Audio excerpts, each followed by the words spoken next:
Comme tous les mercredis, il est là bien installé sur le plateau. C'est bien Birame Faye pour sa chronique Big Vert. Birame di la nuyu di la dalal jàmm ci plateau bi. maa ngi lay fay Gerardo di nuyu Amina mu bokkal plateau bi di nuyu internautes yi ñuy seetaan ñëpp. amoon nañ la de.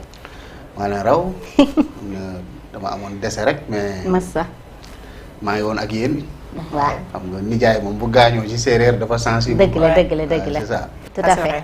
waay encore une fois di la wax sigil ndigaale rek yàlla na ko yàlla yërëm. amiin tey malaaka yërmande teeru ko.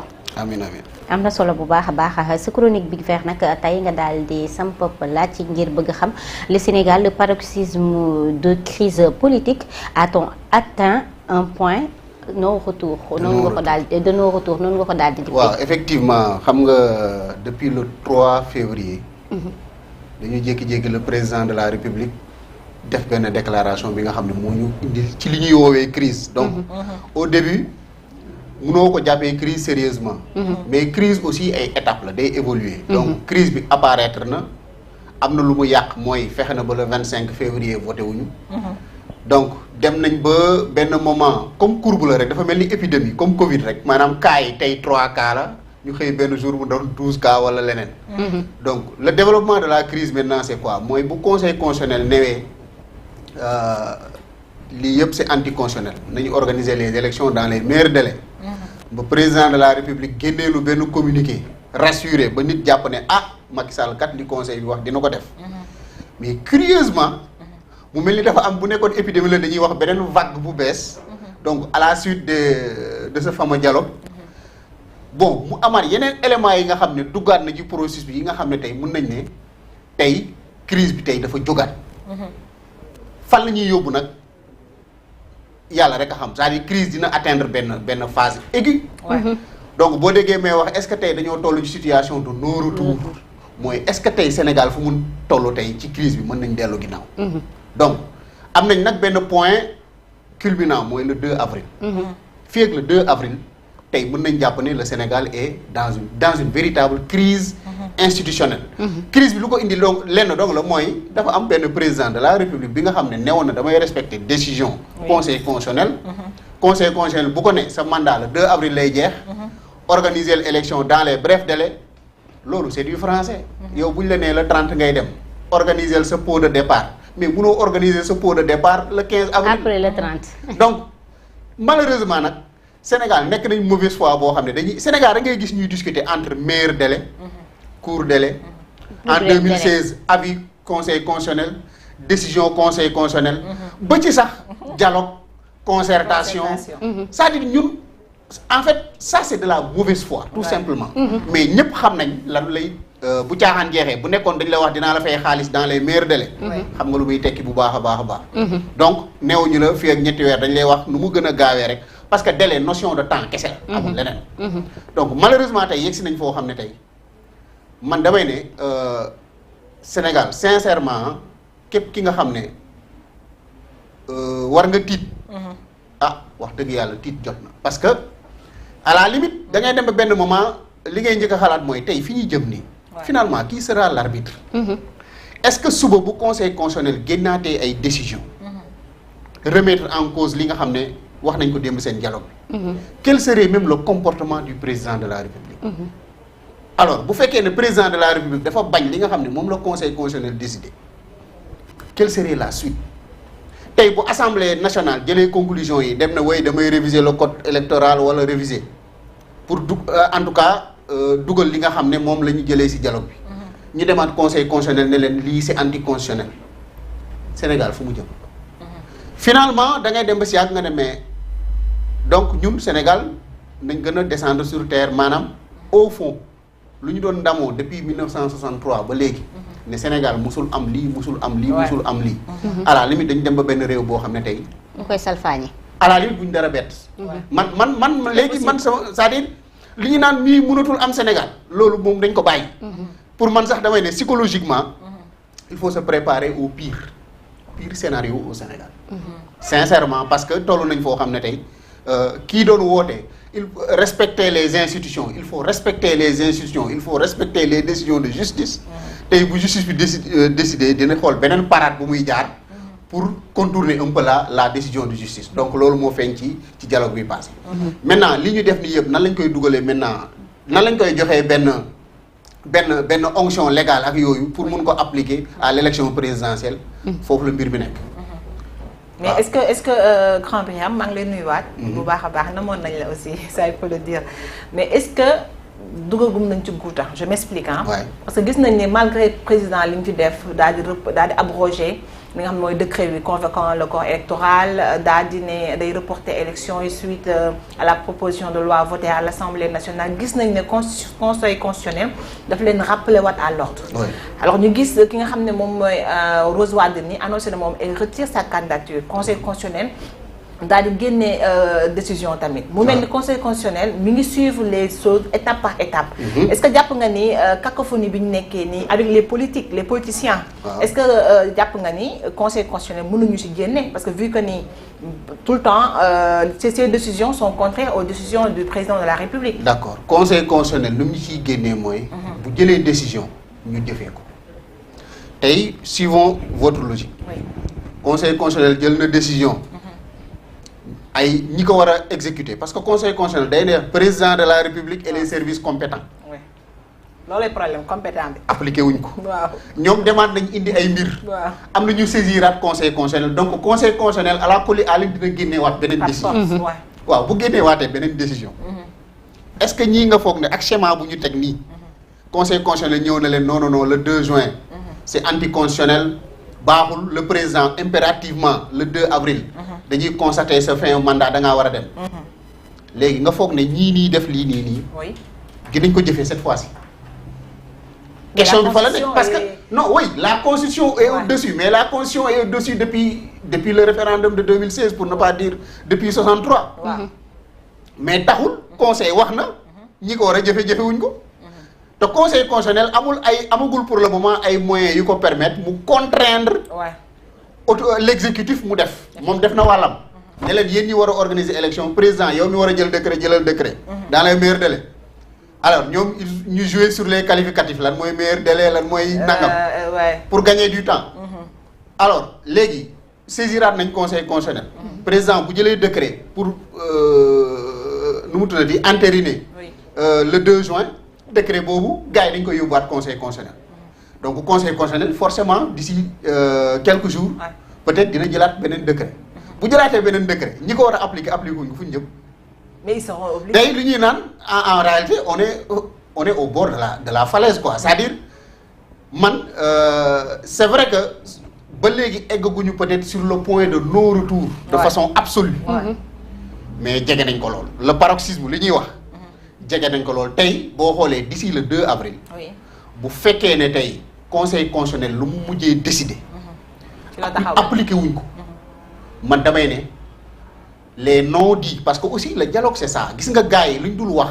moo ëpp fuuf lu ñuy wax. c'est-à-dire le schéma bi nga xam ne en réalité gars yi bëgg nañ ko teg.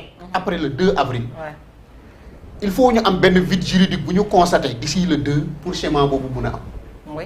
et à mon avis c'est un jeu d'échecs c'est-à-dire ku nekk yaa ngi liggéey. schéma boobu grand Birame c'est clair schéma boobu c'est juste faire permettre à Karim Wade de participer et pour ne pas dire revoir le processus électoral. le schéma va au-delà de la simple participation de Karim. participation de Karim. mooy prétexte maanaam Karim accusé na Amadou Ba ay juge constitutionnel corruption nangam. mooy prétexte. bu Macky jël depuis le 3 février d'ailleurs pour indilaat ñu problème yi yëpp. mais Macky veut régler en même temps 2 problèmes. mooy seen candidat mooy son candidat à lui-même. parce que bu fekkee ne le 2 avril passé na. président assemblée nationale jël affaire bi. ginnaaw bi conseil constitutionnel constaté la vacance du pouvoir. on reprend le processus. effectivement c'est ce que loolu dina permettre Macky mu ut beneen mbër. mu changer beneen mbër mais yow xam nga ne li indi lii yëpp. mbër mi la. li indi lii yëpp. li waral maire bi. orgueil bi nga xam ne moo ñu dugal ci lii. mais c'est la candidature de Diomaye. ok parce que da leen rëcc. non c'est-à-dire il faut c'est-à-dire ce qui a dérangé. au sommet de l'État. du candidature Amadou Ba. du candidature Rose Wardini du candidature Karim Wade Macky dem na 2019 élection Karim Wade bokkul. faalewul Karim Wade. dëgg la mu ngi wax inclusion 2019 y avait 5 candidats 2024 on a 19 candidats. ñaari élection yi ban moo ci gën a inclusif. boobu waaw pourtant dem na élection parce que boobu xamoon na ne amoon na chance de gagner déggoo ko mu wax. waaw mais tey fii ak le 2. bu ñu rabattre carte yi comme moom ni mu ko bëggee. loolu ça va être une stratégie bi nga xam ne mën nañ ko développer pour éliminer waat ay candidats gis nga contrairement à ce que les gens pensent. gis nga bu ñu nekkee ci situation bi statu quo bi ba ñu dem constater la vacance du pouvoir bu président assemblée nationale jël ko. oui da ngay wutiwaat parrainage da ngay wutiwaat say dossiers comme ñëpp. comme ñëpp waay. Gédaado bu ko neexee mu ne candidat laa ñu ñëw déposé waat. beneen segg tàmbaliwaat segg boobu bu tàmbaliwaatee. kon boobaa la deux sax duñ ko mën a. non c'est-à-dire li ma naqari woon ba ma tas kii bi.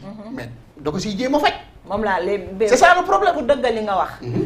loi amnistie bi ñu ne tey nañ ko adopté ci conseil des ministres. waaw le ministre Ismaïla Madior Fall il a dit clairement que ni li nga xam ne mooy l'affaire Adji Sarr ak l'affaire Mame Mbaye Niang Prodac ne fait pas partie de cette loi là. il est allé même au-delà. laaj nañ ko ñu ne ko yéen lan ngeen bëgg a tasee affaire bi Macky lu mu si jubul. Ismaïla Madior mu ne waxtaan wax dëgg ca la. nii la ko waxee Macky bu sañoon. dañuy reprendre le processus pour ñu spolier mën a bokk. waaw maintenant foofu aussi il faut toujours nga xam l'élément politicien du discours c'est-à-dire Macky dafa am benn prétexte boo xam ne moom la teg ay alibi yoo xam ne tegul ci dara moom rek moo ko gëm. ak ay nitam pour faire reprendre tout le processus pour régler ay problèmes. c'est-à-dire Macky moom boo ko jëlee personnellement ou psychologiquement. am na ay problème bu caaxaan jeexee pour def passation de service. effectivement avec quelqu'un de proche de Sonko man du ma ne Diomaye mais le camp de Sonko moom dérange. ça c'est vrai. donc je pense que am na ay réunions yu bëri yoo xam ne ak gars yi nga xam ne fekkee nañ yu bëri Macky nëbbul loolu bu caaxaan jeexee. mais Sonko wax na ko. donc Karim épouvantail la nii rek. bu mu teg nii maintenant comme lu ñuy wax rek politique lépp luy def da koy solo liére gis nga nu mu tuddati amnistie bu mu yëkkati. am na 2 wala 3 objectifs benn bi mooy day gëmloo ne gars yi amnistie bi buñ ko defee donc prisonniers yi nga xam ne dañ leen toppee woon loolu mën nañoo génn. donc par voie de conséquence mën nañoo postuler. y compris Sonko. waaw beneen bi mooy loolu bu ko defee mooy gëm na ne le camp de Sonko ñi nga xam ne dañoo bëgg Sonko nekk candidat. loolu dañ ko nangu. maanaam dañu naan non. mais Sonko du ci bokk. voilà nee nañ am na kii Prodac bokk ci ak. voilà Mame Mbaye Niang bokk ci. voilà non ça dépend xam nga nag loi d'amnistie bi. xaar leen ba texte bi génn ngoon wala ginnaaw suba. parce que loi bi bu fekkee ne délit diffamation ci la bokk. les xawma actes de nature à troubler l'ordre public. xawma lan sécurité publique terroriste ci la bokk. yooyu moo tax xaar leen ba gis ni ñu calibrer la loi balaa ñu ciy wax. ça c'est vrai. voilà maintenant ce qui est sûr mooy corruption de la jeunesse du ci bokk. kenn xam fu ñu ko jëlee ba kasi boole. corruption de la jeunesse du ci bokk parce que corruption de la jeunesse. depuis antiquité grecque ba léegi. je pense que Sénégal lañ fi condamné benn nit muy Sonko. donc loolu et puis même je pense que délit yi nga xam ne mën na tere nit dem élection corruption de la jeunesse bokk ci. donc mais objectif bi mu am foofu mooy il va essayer de diviser l'opinion et le camp de Sonko. maanaam en leur montrant que ok Sonko génn na prison. Sonko pourrait postuler. xam nga suñu nee pourrait postuler mooy am na droit jël dossier am yóbbu ko conseil constitutionnel. bu boobaa di nga dégg dans le camp de Sonko peut-être ñi nga xam ne peut-être seen xel soriwul naan. non comme Sonko mën na bokk nañu retirer Diomaye nañu retirer ñi nga xam ne. alors que pourrait la. alors léegi nag foofu beneen problème gis nga le blocage ultime mooy lan. bu ñu defee lii yëpp tey bu ko voté loi amnistie seen même bu ñu réviser le code électoral teg. conseil constitutionnel leen ok vous avez bien joué waaye malgré tout li ma décidé woon les 19 candidats ak décision yu ma jëloon mënatuma cee dellu ginnaaw li ngeen wax nii kenn mënu koo dugal ci processus bi kenn mënu cee statut bu boobaa dëkk bi fu mu jëm bu boobaa est-ce que sax élection dina am bu boobaa le 2 juin waaw parce que mais ma yaakaar ne conseil constitutionnel dafa war a appliquer wu ci texte yi mooy le 2 avril bu président jeexalee comme li nga koy wax vacances du pouvoir day ñëw. indi la deuxième personnalité de l'État muy le président de l'Assemblée nationale. à la il faut ñu respecter. non léegi beneen piège mu ngi foofu. waaw le 2 avril bu président demee ñu constater vacances du pouvoir. waaw le président de l'Assemblée il a 90 jours oui 90 jours. pour revoir c'est fin juin ou début juillet. attention. c'est fin juin ou début juillet. maintenant même ñii date bi ñu la proposé en réalité bu fekkee ne dañ koy appliquer sax ils t'ont proposé la date du premier tour. déggoo leen ñu tudd deuxième tour. xam nga fii dañ lay wax le 2 avril Macky day dem. fee waxuñu ne le 15 juillet Macky day joxe pouvoir bi de. dañ laa wax rek le 2 juin dañuy organiser élection. bu ñu demee deuxième tour kañ lay doon fin juin lay doon kon côté Tabaski noonu. waaw te Macky nee na bu ñu laaj. waaw léegi passation bi kañ lay doon. ba tey biir juillet. biir juillet. donc ba léegi. te Macky nee na bu ñu dugg ci hivernage. donc les dates claires le calendrier électoral comme ni ñu koy waxee. amul maintenant il faut que nag Sénégal nangu benn affaire. waaw yooyu yëpp c'est des éléments. tellement sensibles moo tax constitution bi da ko encadré. c'est ça constitution Sénégal li mu wax c'est clair. élection présidentielle bu dañ koy organiser dernier dimanche du mois de février. Le président de la République dafa war a rendre le pouvoir. le 2 avril. donc loolu bu ñu la ko waxee mooy diggante le 25 boobu ba le 2 avril. booy organiser élection premier tour ak deuxième tour nu mu mënti demee foofu la mën a dem te foofu code électoral précisé na délai yi ci war yëpp. tey nag loolu yëpp romb nañ ko. donc tey on est vraiment dans une impasse boo xam ne. man de franchement. déggoon naa Macky Sall man pour man on est en train d'ouvrir le boulevard à d'autres acteurs. bon man noonu laa ko mën a waxee quoi c'est-à-dire tey dañoo bëgg d'autres acteurs ñëw. oui voilà jiite le Sénégal parce que li ñuy def nii bu ñu ci demee ba egg ci ñu war a egg. gëm naa ne d'ici le 2 ou le 3 Sénégal dina nekk situation boobu ne en tout cas d'ailleurs nekk na ci quoi c'est-à-dire musee nekk quoi. mais bon on est déjà dans une première je dirais même que c'est le Sénégal des premières Sénégal boo xoolee. depuis 2 ans 3 ans lu fi musul am rek moo fi am. malheureusement lu am ñu ne non garaawul Sénégal loolu fi musul am nañ bàyyi mu jàll ñu bàyyi mu jàll. la garaawul. bon comme li ñuy wax dictature comme c'est évolutif. ñu teg benn affaire bàyyi mu tegaat ba tey nag yegg nañ presque. sur ce point de non retour là maintenant point de non retour nag boo si yeggee leen rek moo ci mën a am. daanu xalangu rek. d'accord ba tey ci loolu Birame sànq yaa ngi koy wax fi mu nekk nii di xam ne dafa am ñu nga xamante ni c'est des personnes de mauvaise foi peut-être ñoom ñooy analyser li nga xamante ni moo di constitution bi comme ni ñu ko daal di bëggee ñu daal di nemmeeku ni également maître El Hadji Diouf ci article moom mi ngi xam le ni ci article 36 bu constitution bi le président de la République entre en fonction après la proclamation définitive de son élection et l'expiration de son prédécesseur. Le président de la République en exercice reste en fonction jusqu'à l'installation de son successeur. foofu noonu tey ñu dégg ko fa muy xamle ni rek bu ñu jëlee le 2 bi également le président de la République war na mën a daal di toogadi ba booba. Gédaado gis nga loolu pour man loolu mooy mauvaise foi parfait. yow buñ la nee sa mandat le 2 avril lay jeex code électoral bi nee la bu élection yi desee 80 jours da nga war a jël le décret bu convoquer le corps électoral ñu ne la élection bi c'est le dernier dimanche du mois de février code électoral bi pour préciser à partir de ce dernier dimanche du mois de février yan jour la am pour la commission nationale de recensement des votes proclamer résultat provisoire conseil constitutionnel ñaata jour la am pour programmer résultat définitif campagne deuxième tour kañ lay commencer ak yan jour la am pour ñu organiser élection deuxième tour bi proclamer résultat yi tout est encadré avant le 2 avril donc bu ñuy wax ne le président de la République dafa war a toog ba keroog muy joxe pouvoir bi donc le 2 avril. donc dafa war a fekk mu organiser moom dafa war a organiser élection yi ba bañ a génn date boobu. à supposer que xam nga loolu mooy lan par exemple tey bu fekkoon deuxième tour bi le 15 mars lañ ko organiser. le 15 mars ñu ne passation bi le 2 Macky du maanaam du am vacances quoi Macky day toog. ba le 2 avril mu joxe ko wala mu def sax passation bi avant le 2. loolu aussi il a le choix loolu aussi gars yi ngay fàtte. mais néew ñu la le président dafa war a toog ba beneen président wuutu ko. loolu mu nekk prétexte à la limite pour yokk le mandat du président. c'est-à-dire foofu mooy débat bi quoi c'est-à-dire le mandat du président. au Sénégal conseil constitutionnel won na ko ne. waroo ko yokk waroo ko munoo si yokk benn minute. donc lay amu ci c'est-à-dire munoo ne damay xaar passation ba. wala damay xaar benn gàmmu wala le magal de bi war a am le 17 avril. cant sëñ Béthio yi. wala damay xaar. le mbaxal du 1er mai comme ni mu ko waxee maanaam la fête du travail. wala damay xaar voilà. mbaxalu biiru xaar. waaw tabaski il faut ma lakk yàpp ba pare doog a mais attends loolu amul c'est-à-dire mbir mi lépp luñ la ci mën di wax. génnul le 2 avril. D'accord. Donc au-delà du 2 avril. Quoi, maintenant, au-delà du 2 avril, vous faites quoi? Bon, supposons donc on organise les élections le 2 juin, deuxième tour fin juin, passation de service, donc Macky day toog rek ba résultat deuxième tour yi kiy jeex ñu ñëw proclamer les résultats. Loolu nekkul. Donc mooy li ma la wax, c'est-à-dire Sénégal dañu am nit yi nga xam ne tey. Oui. Ils sont, c'est-à-dire ils ont oublié le Sénégal. En fait, le problème c'est ça. C'est leurs intérêts. Gars yi, ils ont complètement oublié les fondamentaux du Sénégal.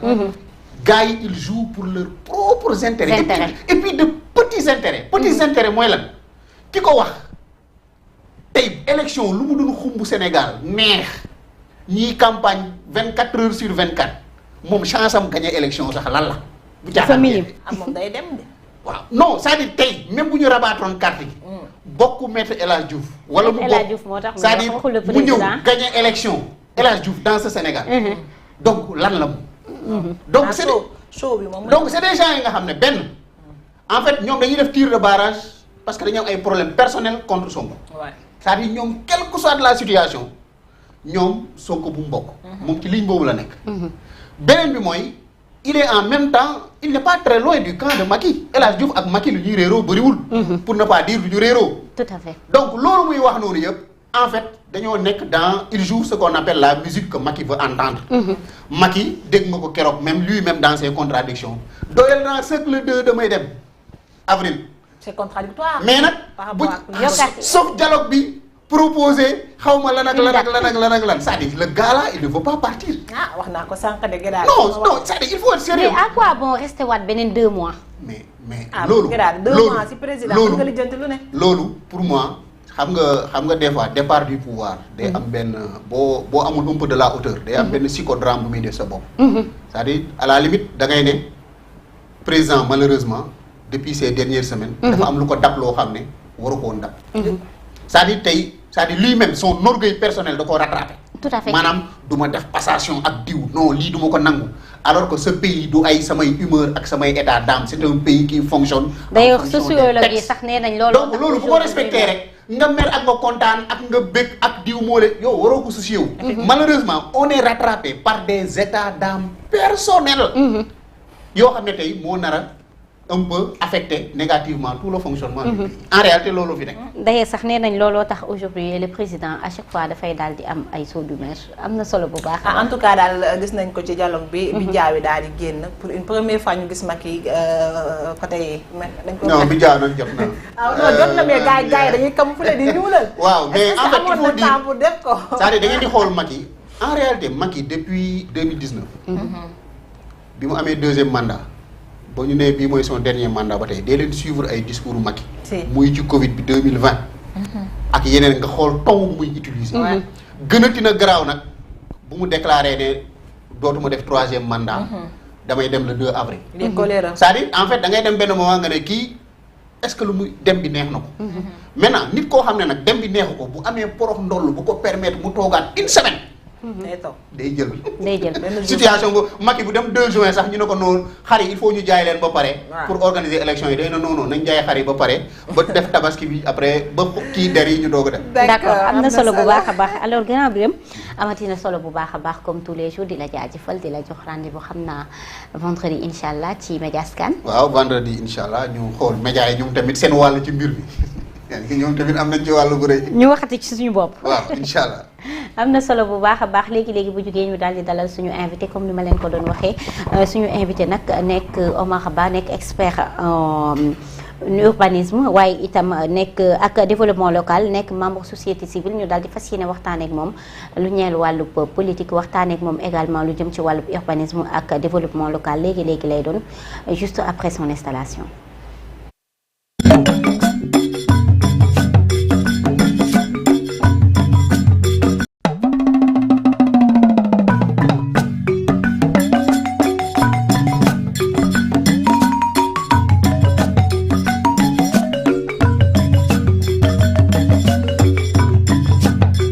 vraiment suñu dëkk bi egguñu foofu te dañoo war a sàmm dëkk bi gis nga intérêt politique dañu ko war a teg de côté ñu jël l'intérêt général ñu jiital ko.